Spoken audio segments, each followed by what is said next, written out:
Howard introduced as the Michigan Wolverines' new head coach Thursday.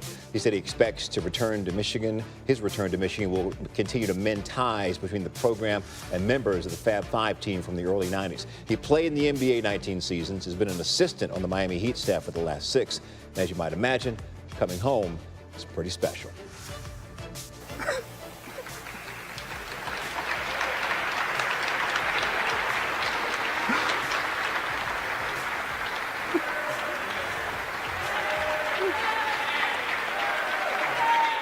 I said I wasn't gonna cry. Last time I had a press conference in this building was 1994. I declared that I was gonna go to the NBA. Felt like I was letting down my teammates because I didn't do what I came here to do. And that was to bring a championship to this university. A university that I care so much about. I guess you can see that now, huh?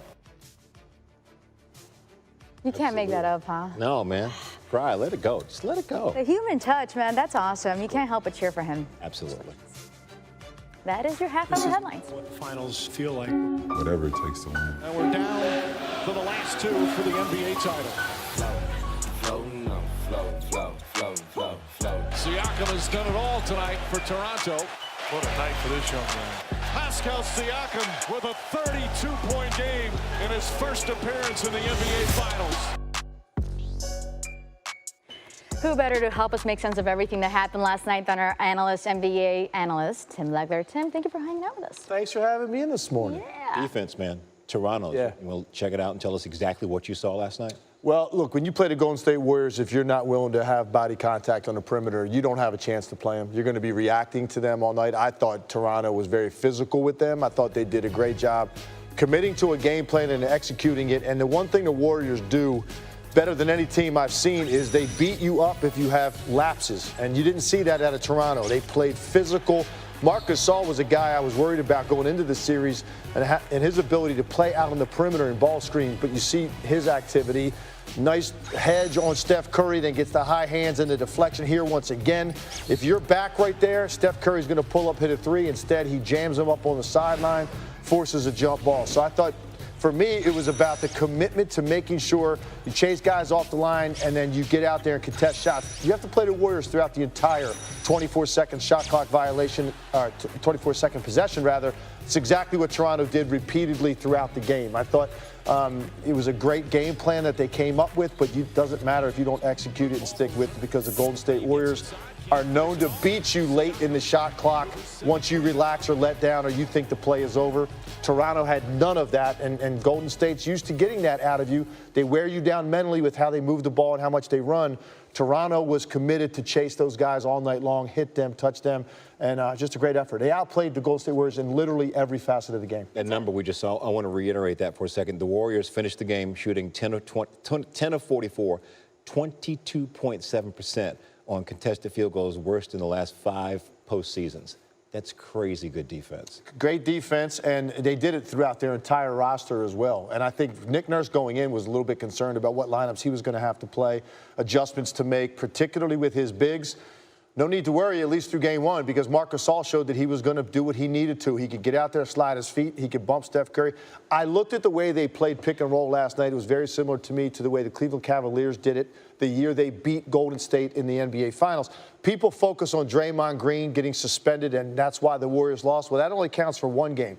The reason that series turned to me because Cleveland got more physical out on the perimeter. Tristan Thompson in particular, I remember how physical they were on Steph Curry and hitting him and not giving him space to get off and get into a rhythm. He put up good numbers last night, but a lot of those came at the foul line, and some of those fouls were out on the floor.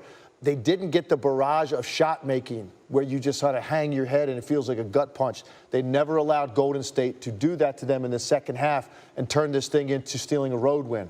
Give Toronto credit. They were great last night. Tim, and you mentioned the adjustments Toronto made. So how about the Warriors? We saw that they were struggling on both ends of the floor. What are your top adjustments for them moving on for game two? For me, the thing that stood out more than anything else from that game last night was the push up the floor by the Toronto Raptors and the number of easy opportunities they got. And the way they continued to put Golden State in a bad spot defensively with their initial surge, it almost seemed like Golden State didn't expect this from the Raptors. They knew that you're going to have to deal with Kawhi Leonard, give him a lot of attention. You know, role players are going to make some shots at the three-point line when you do it. But it was this initial push and the transition opportunities that Golden State, to me, was a little bit lackadaisical on getting back. And when they watched the film, and you heard Steve Kerr allude to it, you heard Draymond Green allude to it, that's the first thing that's going to jump out to them when they watch the tape. That looked like the Golden State Warriors running instead of the Toronto Raptors, and that's where the adjustment has to come, because there were some very easy, I would almost call them practice-type plays that Toronto got themselves into with breakaways, leakouts, one pass ahead, three-point shots. Golden State can't allow that many easy points in an NBA Finals game. It was not their normal caliber transition defense. To me, that's the first place you start defensively with Golden State. They've got to limit that number down to single digits. Game one of the books, a couple days for game two. Sunday night, 8 Eastern, ABC. Thank you, Tim. Thank you. What was that thing he was wearing? No, I don't expect you to know what that unless you know if is it couture? What was that he was wearing? You're talking about the sweater after the game that was I don't know. It was like an orange thing. It was bright orange. Yeah, it was kind of like a bath mat. I'll just say, Scott, he got asked about it after the cameras were off for information on where he got it, and he refused to reveal. Okay. So I'll get on the investigation as soon as we're done with the interview. It's really not that important. What is important is we saw him grab at that left hamstring. What sense is there about how much that's going to linger? Yeah, so they were working on him on the bench, working on that left leg. Now, it was a calf in the last round. He was grabbing his thigh in this issue, and then he tweaked it again. He said that he's fine and he'll be ready to go for game two. Steve Kerr said we'll have an update tomorrow, which indicates there could be some imaging, although they didn't commit to that. He did not stay for extended treatment after the game, and he did not walk off with a terrible limp, but he's clearly dealing with an issue, and the 9 days off that they had between games did not clear it up. So that's definitely something to monitor. All right, we saw Boogie for some, which surprised me. I was shocked that happened, but we did see him play in this game. You told me last series that they would not go to Durant until they trailed. Well, now they trail. Does this ramp up the whether he's ready or not? We got to try to get you out there kind of deal. I am told no, that the plan remains that he will not play in game two. They will try to get him out there for a practice between games 2 and 3, see how he reacts to that. It's going to be game 3 at the earliest. Scott, let's just be honest here. If they get down 2-0, I think there's a very good chance you're going to see Durant in game 3. They've got no reason not to, but I don't think you're going to see him come to the rescue on Sunday. And as for Boogie, they were encouraged by the way he played tonight, but you just heard Steve Kerr say they had trouble in transition. And that's where Boogie is struggling. He can't get back in transition. When he's out there, the Raptors try to run even more. So Steve Kerr's got a difficult situation here. Boogie probably earned some more minutes, but I don't know if that's the exact antidote for the way that the Raptors play. That's something to watch. I did talk to Boogie after the game. He was very pleased. He wasn't happy about the loss, but he was cool with his role. It wasn't causing any issue with him. He was happy to be out there. Steve Kerr used the term dare shots for Gasol. Like they were going to if Gasol and Siakam are going to go for 50-something, then they're going to deal with it. I mean, I guess they'll roll with that approach again? That's right. Now let's go back 2 weeks ago when they played the Blazers. Right. They were like, look, Damian Lillard is not going to win this series against us. We're going to take him out of it. So the same game plan was employed on Kawhi Leonard tonight. They forced the ball out of his hands. He only took 14 shots. They were thrilled with that. Obviously, Siakam had one of the best games we've seen for a rookie in finals history. Gasol had a great game. The Warriors are confident and collected, and they believe that game plan is going to work. They think they can clean up the transition. They'll be just fine. Brian, appreciate it. We'll talk again soon. Thank you. Thanks, Scott. Continues on the night of Game 1 of the NBA Finals. Kawhi Leonard only took 14 shots. He was clearly the focus of the Golden State attention, and understandably so. Nevertheless, he went for 23, 8, and 5. More importantly, a 1-0 lead over Golden State. We know that they're human. They're a great basketball team. Talented players, high basketball IQ players. You just got to go out there and compete, take the challenge. We know they're going to make big shots, go on runs, and it's about just keeping your composure and keep fighting through. Don't put your head down when, players, Steph or Clay make big threes. Just keep playing. Rachel Nichols, host of The Jump, joins us live from Toronto. And composure's a word. I had written down poised earlier. We talked to Pascal Siakam. This kid's in his first game in the finals. I'd kid. He's a young man, and he played like a grown man tonight. And the word poised seems to apply to him and this team. There's very little celebrating. This is what they came to do. What was your sense as you were with the Raptors following this win? It was so striking, not just seeing it, but seeing it and what a contrast it was to past Raptors teams, and frankly, what a contrast it was to other teams that have played the Warriors during this playoff season.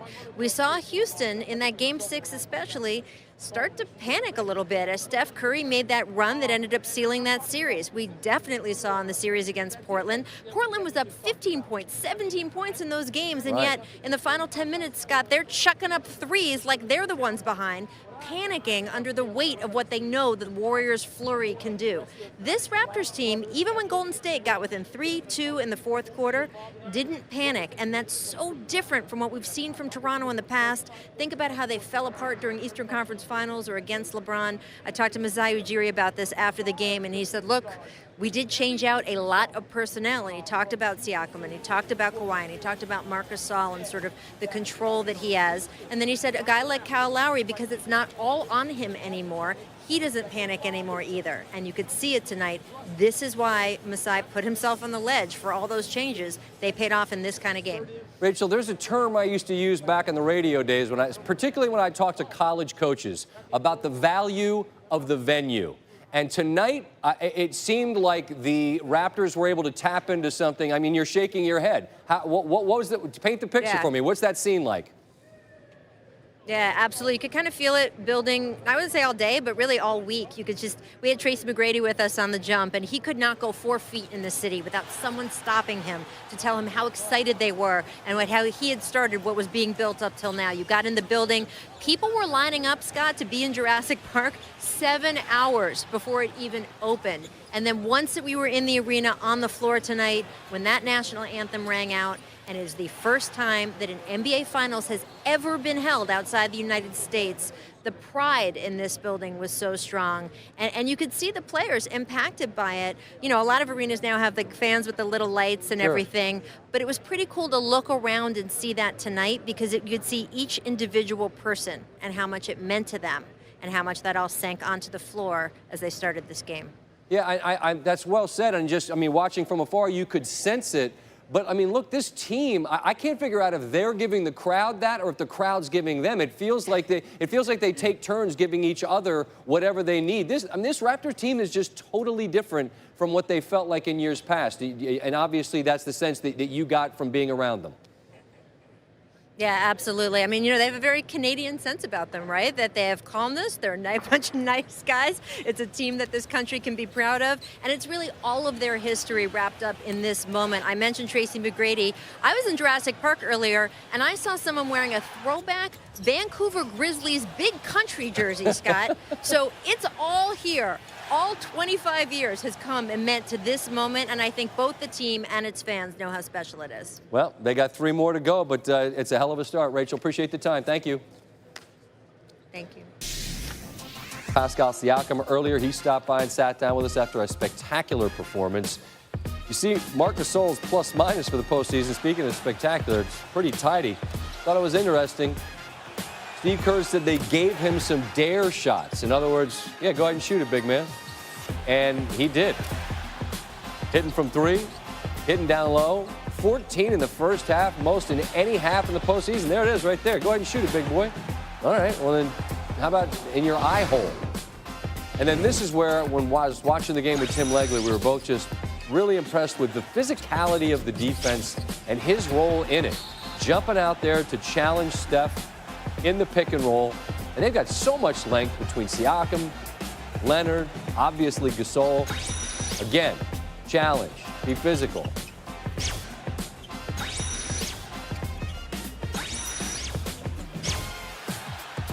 Block shots as needed. Gasol did a little bit of everything. 9-point victory. Contributions here almost can't be measured, but you see the obvious results. They lead to a big night in the box score and a seat with us on the show. After 20 points, 7 rebounds, and monstrous contributions on the defensive end, Marc Gasol joins the show. Congratulations, first of all, on the win. And before I get to your contributions, you wait your life for a night like this, right? You're in the finals. The city's waited forever. How would you describe what the city and your performance, how they kind of combined tonight to produce what it did? Obviously everyone is very excited, but we can't get distracted, with all the outside things that are going on. We got to dissect the game, understand what Golden State is trying to do, offensively and defensively, get to our spots. They got counters for everything. They're going to make a lot of shots, but we got to stay poised. What were you most pleased with what you were able to do on the defensive end, and your contributions there were so significant? What will please you most when you guys look back at what you did tonight? I thought the second half we did a better job of finishing possession with rebounds. First half I thought we gave up 13 second chance points. Second half I thought that we did a better job. At least it felt that way. I don't know if it was or not. But I think there's still a lot of room to grow. It's going to be a long series. Offensively, was it the plan to shoot as much as you did, or was it simply a matter of, hey, man, if you're going to give them to me, I'm going to take them? Yeah, and having that mindset of whenever they give you a open look, take it, and that's about it. All right, last quick thought. Pascal Siakam, how do you describe the young man who's really ascended this year and what he provided tonight? He keeps going downhill. He keeps being aggressive. He's confident. I just like when he plays aggressive and he attacks the basket like that. Thanks so much for taking the time. Congratulations. 3 more till you guys can have a parade. I know you guys won't celebrate yet. Thank you. Thank you, Scott. Take care. Time to do your research on Game 1. Great start for the home team thanks to Siakam, Pascal Siakam. 11 consecutive makes in this one. The second time this postseason he's made 10 in a row. LeBron, the only other player to do that in the last 20 postseasons. Toronto got it and ran. You heard Curry and Kerr both lament the fact that they didn't get back on defense. They outscored the Warriors by 8 in transition. The most points in transition the Warriors have allowed in these playoffs, 26 of them, tied for the second most the Raptors have scored. On defense, Raps got in the face of the Splash Brothers. Steph and Clay 6 of 23 on the shots that were contested by Raptors defenders, 26%. It's a good reason that the Raptors were able to take this Game 1 at home. This is interesting to me, man. Vegas made Golden State like minus 300, right, okay, for the series, Steve. Yeah. Toronto has home court, right? Yep. They're favored tonight. Yep. Right? They're favored again in Game 2. Yep. So how the hell is Golden State a minus 300 favorite if Toronto's going to be favored every time they play at home and they have 4 home games? I'll give you another one. Golden State's still favored for the series, minus 160.